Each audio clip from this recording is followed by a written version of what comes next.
Fuck being shy. Every time that I hear this, I feel alive. Let's get aroused. Haven't had an interesting conversation in a while. Can we smile? Let go of our fears. Embrace being human. Don't mute it. Say how you feel. Our emotions, don't let them control us. But yo, welcome to the Underrated Podcast. I'm your host, Aunt G, and I'm here with my homie. It's the boy, man. Oh, YFD. Hey, look. YFD to the death of me. Actually, this is video 2, because, you know, my camera equipment. So hit that Cashapp, people, please. Bye, y'all. Yeah, I need some sponsorship. Just small donations, 60 cents at a time. Feeds all kids. Yeah. What you been up to, man? Man, you know what, man? I ain't getting all the shit, man. Just being a soccer dad, really, man. Playing my role and enjoying it, man. It's really enjoying life, man. Understanding what life is about now. Right. So, just building a family, raising a family, man, and, just loving life. True. You definitely... What about yourself, man? Shit. Same thing here. Trying to go to school, better myself. I'm almost done, And I don't lift no weights, I ain't gonna lie. I don't lift no weights. No weights. Nope. I tried it for a couple of months. I said, I really don't want to look strong. So I'm all right. This stuff hurts. But you had a whole transformation. Yeah, I did, man. You know what, man? Because I used to be insecure, man, when I was, considered skinny and small and shit. Really? Like that, man. And I couldn't tell. I was, man. 'Cause I always wanted to be big. I always wanted to be big, man. Because I used to always talk big shit and try to do big shit, but I was still a little small ass nigga, man. You know what I'm saying? Yeah, I remember you lifting a couple of times with me, and I was like, damn, he's strong. Yeah. Yeah. I mean, I always been a strong nigga, but just in terms of size, I just you wanted that. So how did it feel once you start? You had to walk around with the weight and shit. Did it feel different? Yeah, you know what? It did, man. Because at first, I didn't notice. When I try to reach around now, my back before when I was skinny, I could just reach around, be flexible and shit and scratch my back. But then now it's I can't. And then my clothes got bigger. You know what I'm saying? I went from a 34 to a 38. You know what I'm saying? And So I didn't really put all that into thought when I was on this little weight gain campaign or whatever. It was just some things you had to adjust. Yeah. For the most part, I got up to 227 pounds, and then I dropped back down to I'm right now between 205 and 207. I just keep it right there. You just keep it right there. yeah, man. Cause for real, man. The older that I'm getting, I'm realizing, man, mentally, I still think I can go do this, do that, but I'm 38. I ain't 28 no more. You know what I'm saying? I ain't 22 no more. That shit. You feel that shit when you down. So when you bump into something, man, I bumped into something. This shit didn't heal for a week. I was like, you feel, nigga, a week, nigga. That shit took about 3 months. And I'm like, God damn it. Why is it not healed yet? Nigga, yeah, that's true, man. That's true. What you think about that now? We spoke earlier, and we know your opinion about OJ and him being innocent, guilty. That nigga guilty as fuck, man. That's the freest guilty nigga I ever met. You know what I'm saying? I ain't never met the nigga. Oh my god. But like you were saying, with that series, man, so what did you see that made him guilty? Because they got me. They tricked me. I just thought the black dude made a mistake. Let me tell you what I saw. From beginning to the motherfucking end, everything that nigga did showed that nigga was guilty, man. Even when. What, bro? Right? What?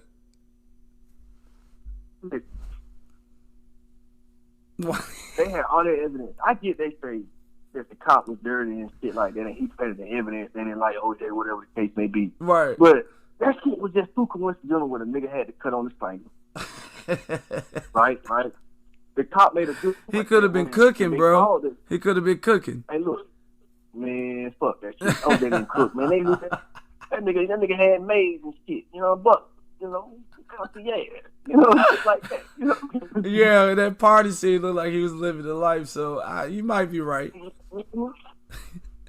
So, you know, just sometimes you got to go off the history.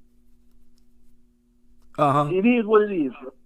The history was they had a real violent domestic violence, abuse, whatever, you know, type of relationship. Yeah.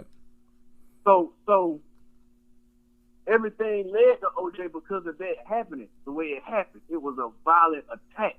Right. Because he's violently attacked her before, but not to that extent in the past prior to that moment. Right. Like it's a build-up. Of course we go. Yeah, of course we're going to point the finger, right? So then we say, oh, well, we just can't point the finger, we need evidence. Right. Well, they got all the evidence, like you said, so... Yeah, all the evidence proved that he was guilty. But, however, once they were able to prove that the cop was a crooked cop as well... Right. It diluted, you know what I'm saying, the evidence a little bit, and it kind of... You know, some of the jury people put their blinders on, right. And it was like, you know what, fuck this shit. Whether this nigga did this shit or not, we gonna say this nigga not guilty because fuck this cop. For real, so that was our way of retaliation. Because what we do, we the type of people, you do something else, we gonna do something back. Right. Think about it in a drive-by. If you go by and you come by and shoot up my mama's house and you shoot my daughter, right? Wow. Yeah. Now, when I go do my drive-by, nigga, I ain't just coming to shoot you. I'm coming to shoot everybody in that motherfucker. I'm being for real. I know. So when the jury saw that, oh, this nigga gone. This a dirty ass cop. He don't said the word nigga before and he done lied to us. Oh yeah, so all that evidence is out the window. OJ didn't do it. What else we finna do? What else y'all? What Rodney King? What we with this nigga? What he finna get? You know, like real shit, man. They rioted. Right. They did. That's just what it was. They did. That's just what it was. They did. But hey, you know that Bronco was made famous. That Bronco. Yeah, you know. Hey, look. Like we had spoken about earlier, you know, they done came back out with them Broncos. Yeah. OJ No, they didn't. They did not.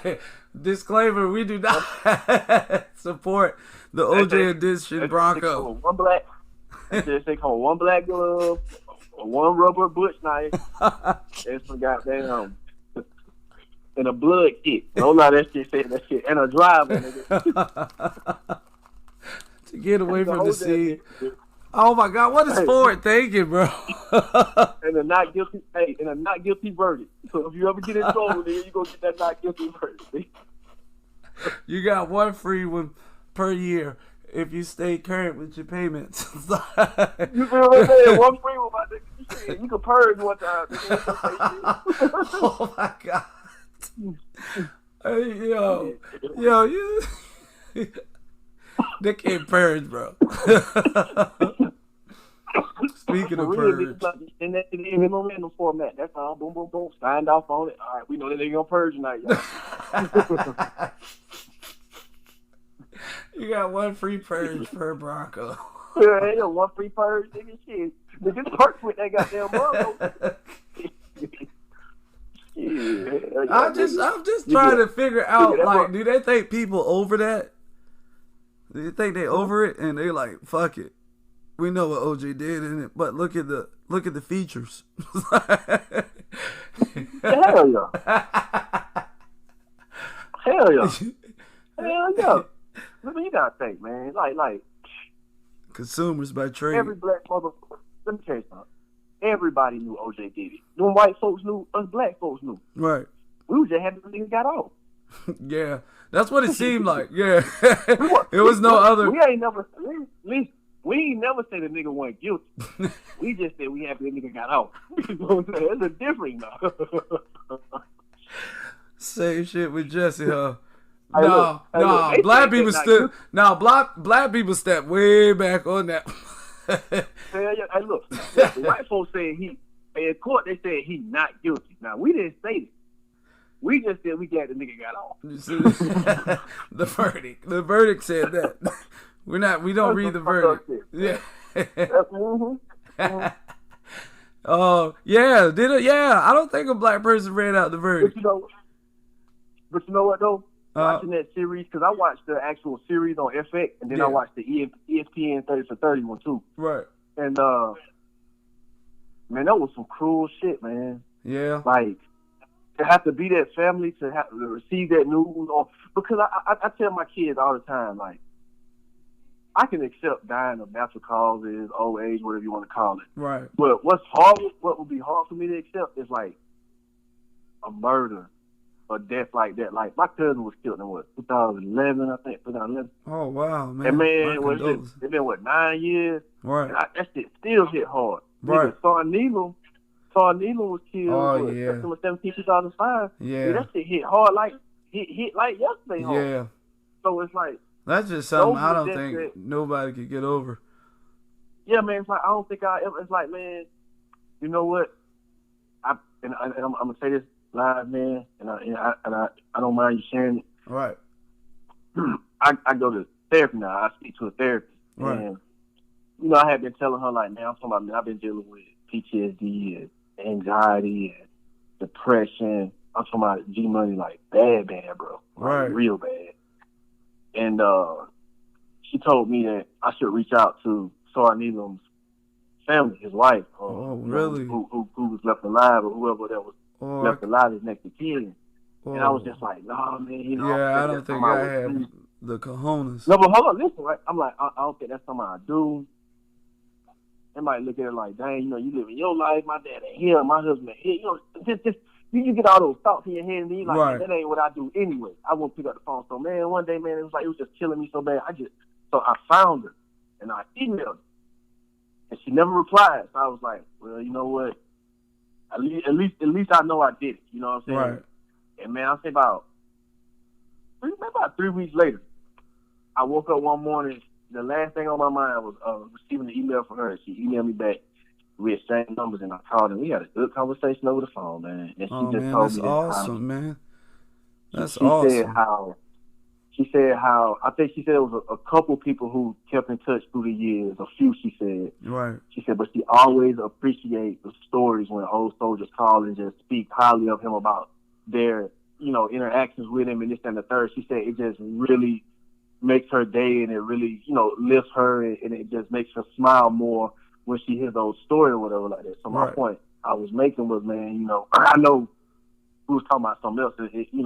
That's how conversations go, man. We'll start somewhere. Right, of course. Yeah, do your thing. Yeah, so she was saying how, she really appreciate that, man. So if whoever you may talk to or whoever may hear this, just reach out to her, man, and just reach out to her, I mean, we owe her that. We owe her that. You know what I'm saying? We owe her that. Yeah, that man. War fucked us up, bro. Like, nigga, I'm 38 years. When we first went, I had like this sense of pride. Like I had my chest poked out. Oh man, they got us good, didn't they? We had some shit up, nigga. Like nigga, we was over there some shit. Nigga was there like, but they got it. But what I'm saying, they got us good with that feeling, Yeah, right. Oh, I'm gonna tell you some wild stuff after you finish about Lawler and what he told to me one day. And as the years went on, I noticed that I started seeing shit different than how I saw it when we were young. Cause nigga, like I tell my kids now, I said, I think I was maybe 22, 23 when we was over there. I said, but probably mentally, I was probably 18 or 19. Yeah, we was all young. Y'all saw how I was, man. I was out of control, ignorant, disrespectful, you know what I'm saying? Bro, but you know how war goes. The war is fought by the young men and strategized by the older, So they wanted that eagerness over there, They didn't mind it. Yeah, we got a little wild from time to time, but hey, it's war. That's how I looked at it. Come on, bro, with the stuff we was getting away with. Yep. It was like Vietnam. I know, right? But not as worse. I don't know which one was worse. I couldn't tell you. They said YL3 was worse, man. That's what we was at. Operation Iraqi Freedom. Yeah, and the introduction of the IED. That was wild. Yep. I was like, who made this device? Evil. Nigga, boy. Man, I just remember them days just being on edge, dog. Like when the mortars would hit, them IEDs. Bro, they hit on clockwork. The bullets go, nigga, man, it was just. Jay used to have it. Hey, nigga. Jay used to have the mortar synchronized with his watch. That shit just made me who I am, bro. Like, I'm not scared, man. It's like, niggas be. I'm just unstuck, bro. Right. You done seen it already. You've been to the point. Yeah, you know what I'm saying? Like, that's what, man, man, I tell my kids that shit all the time. Like, y'all know that appreciate shit. I know kids that ain't waking up tomorrow. Right. You know what I'm saying? Like, yes. Shit, appreciate this life. Yes. Yes. Just because of where they live. And that's on both sides. Yeah. Yeah. But you was gonna share something with about Lawler. He knew the Al-Assad trip was about to happen, bro. He knew, like, not like knew like they told us already. Like, he knew, like, no one knew yet. We was just getting into formation. They told us that day. He was talking about look up at the clouds, bro. And I'm like, man, this dude's crazy, but what is he talking about, right? Look up in the clouds. You see that? That's a butt. See how it's opening up? And I was like, man, what are you talking about? He said, we about to get shitted on, bro. He said, just watch. And they said that. I was like, oh. But you want to know what stupid took my heart out my chest? What? When y'all niggas left, and I had to be left behind, boy. Whoa! Oh, you was with the I'm sorry. I ain't mean to laugh, but the people that didn't care about nothing.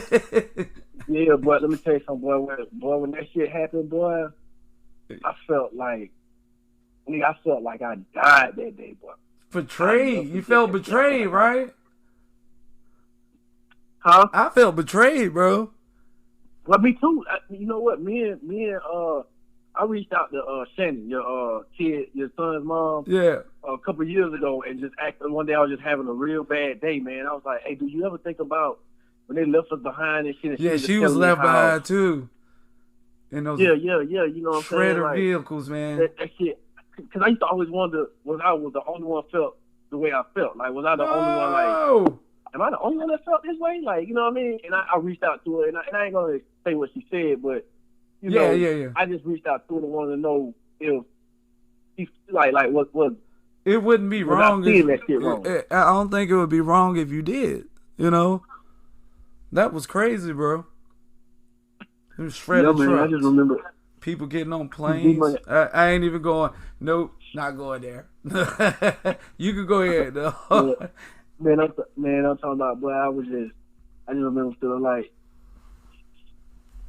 I was like, man, what the fuck I'm gonna do, man? I ain't at home. I ain't in Columbus. Right. It's a foreign land. You know foreign land. Mm-hmm. Yep. I was like, man, I don't know these niggas. I was like, man, I ain't trust nobody. I mean, man, I used to sleep with my hand on the trigger, the finger on the trigger. Real shit.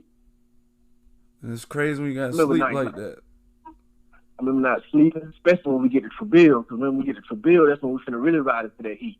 Right. You know what I'm saying? Because at that point, that's when we go to the border, man, to get that fuel, and it's like, nigga. Oh, man. It used to get wild. Why always get wild at that point? Mm-hmm. Hey, once you left Treville, it was like, hey, nigga, I love you. I don't know if I'm going to see you no more, but everybody's praying together in a circle, bro. Plenty of times. Yep. Whole unit. Mm-hmm. That nigga Sergeant Brown got lost. Woo! Yep. Hey, I got much respect for Sergeant Brown, though. Much respect. Yeah, me too. He went out there every time, bro. He won't missing no ride. There was no strengths with us. He won't missing no rides. Yep. Yeah, man. But, like, for real, honestly, that experience was crazy, but coming back was even crazier. Like when we got back here, it felt like somebody had unleashed something in the area. Me too. I felt like, let me tell you something. The only word I can explain, nigga, I felt invisible. You felt invisible? I felt invincible. I felt invisible. Like, yeah, invincible. My bad. I'm sorry. Yeah, invincible. Like, okay. I couldn't be touched. Oh, for real? I couldn't be touched. Yeah, you were running around just buying a whole lot of weapons. Yeah, nigga, you know, remember, nigga, and everybody, you know, nigga, I used to have like, calm down, old dog. Like, you keep buying all these guns. Like, where you gonna put them at? Man, you can't carry all this at once.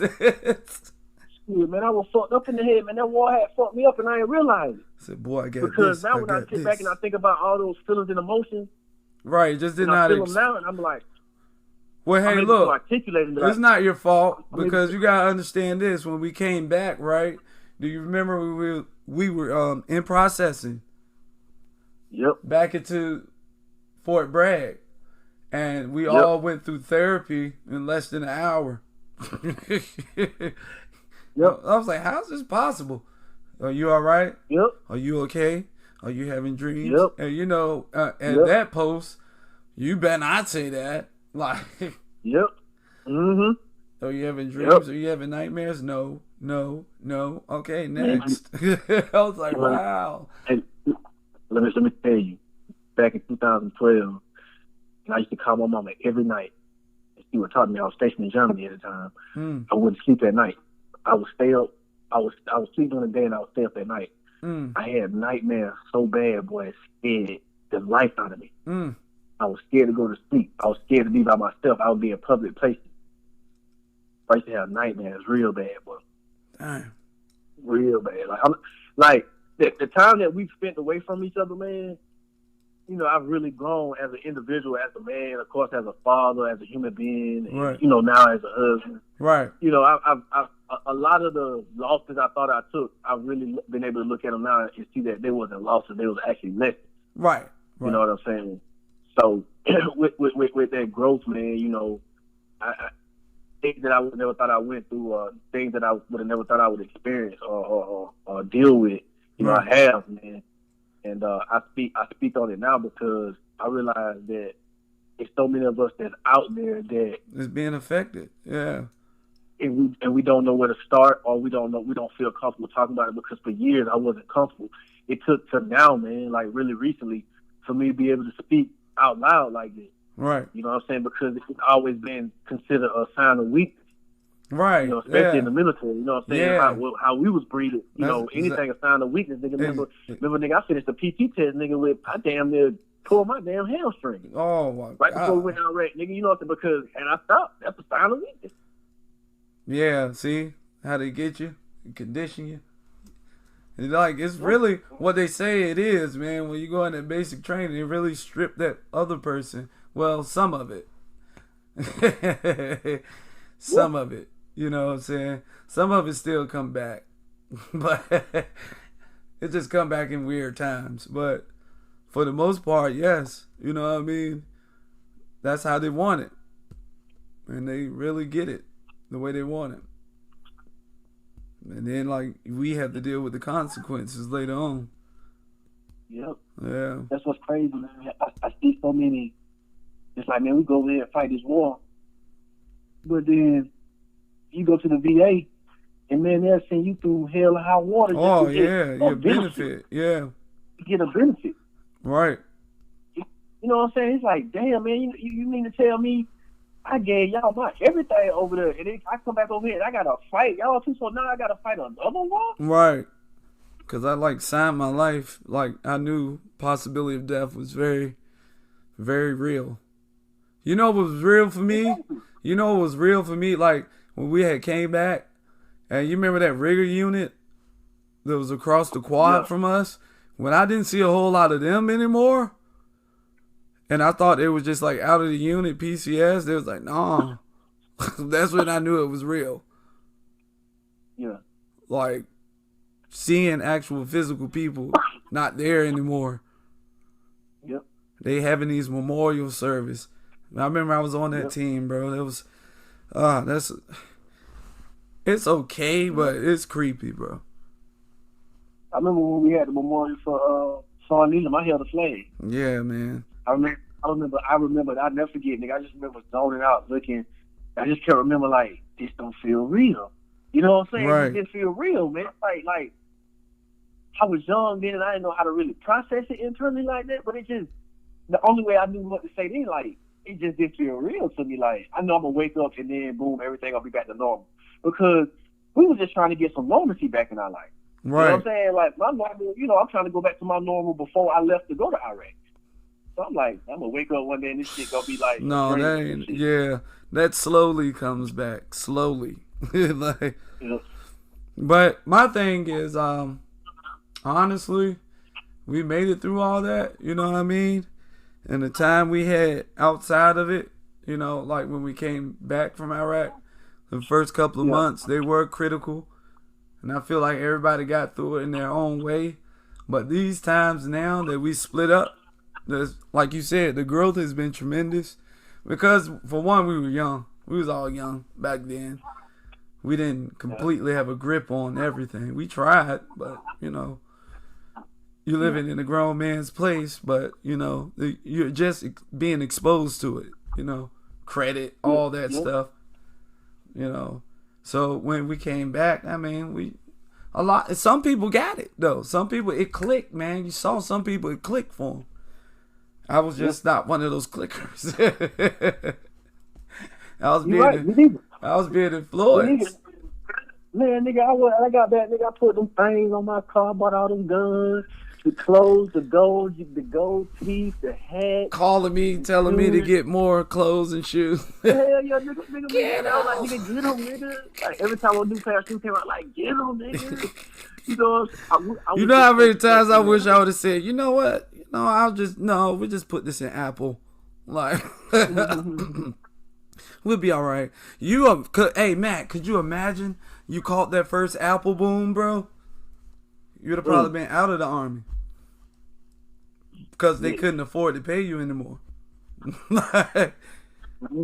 We didn't catch the signs. I bet you somebody had invested in Apple when they saw that iPod.